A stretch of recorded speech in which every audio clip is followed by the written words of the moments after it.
Production support for InFocus is provided by Smithville, a locally owned business serving central and southern Indiana since 1922 with residential and business internet, voice, and security services. Smithville, local pride, global technology. Information at smithville.net. Hoosier Energy, providing electricity for central and southern Indiana electric cooperatives and their member customers. Information at hepn.com. And by viewers like you. Thank you. With more than 100,000 educators expected to lose their jobs this year, districts are closing schools and cutting programs to try to offset budget costs. The Indiana State Teachers Association expects up to 5,000 teacher positions to be cut across the state, with programs like the arts and library education being completely cut from schools in the state. What does this mean for future curriculum and educators as we put arts and education in focus?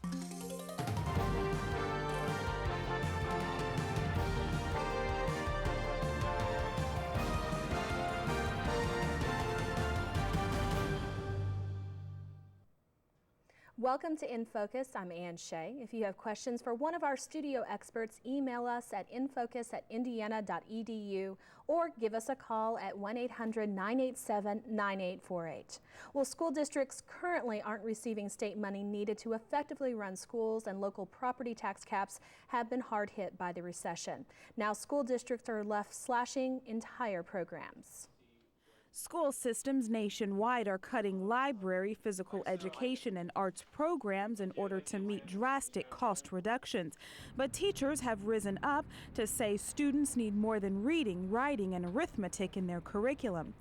Kids need the arts just as an extra tool. Everyone has different learning styles, everyone thinks differently, and sometimes if art is your thing, it's going to help you. It's going to get you through math, it's going to get you through science, it's going to get you through the day.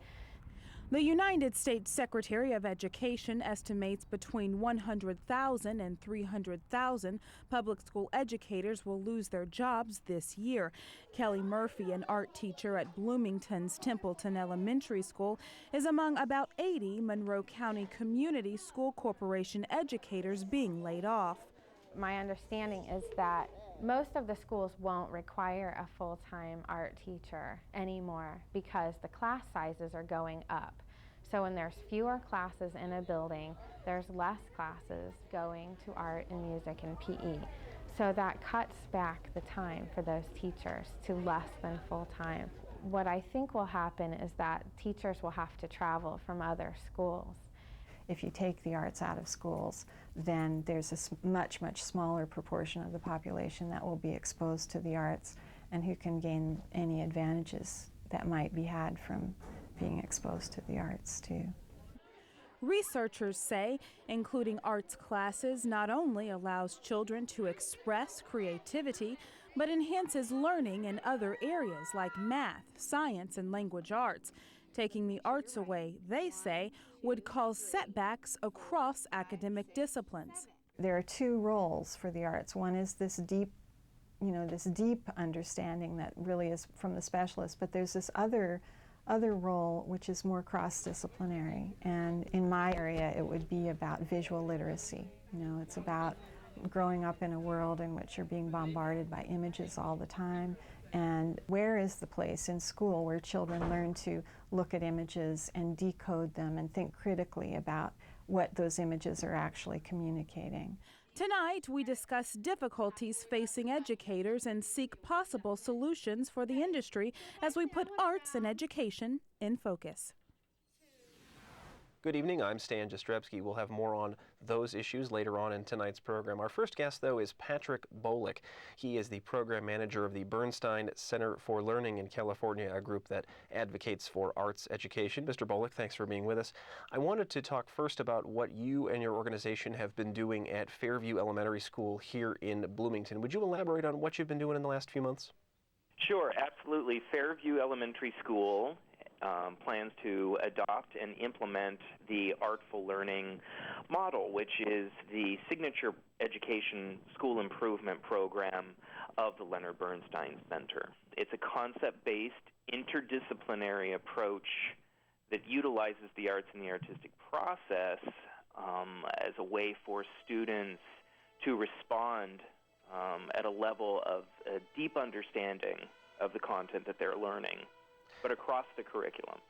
Apart from arts advocacy organizations like yours, what is being done nationwide to see that school arts programs don't go by the wayside? The government is attempting to infuse money into more inventive thinking. The investment in innovation funding, which is come down, is really challenging organizations across the country to look at programming and improvement models that would close the achievement gap and really empower students with the knowledge they need to be successful moving forward. And by the government giving an opportunity for both public and private dollars to be involved in this initiative is going to change the course of the conversation. I don't think it's going to happen overnight, and this administration walked into a very challenging platform that they are trying to right. So we are optimistic that those conversations are now ready to be had. How do organizations like yours go about trying to convince administrators like those here in the Monroe County Community School Corporation who look at these arts programs and see them as expensive programs that not perhaps enough students are taking advantage of? How do you go about trying to convince those people that it is in fact important to keep those arts programs around?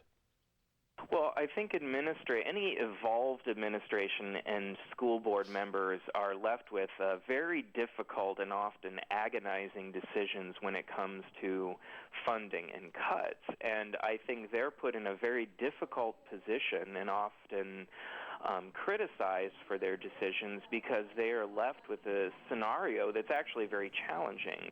No Child Left Behind identified the arts as core academic subjects, but it did not require states or school districts to offer the programming.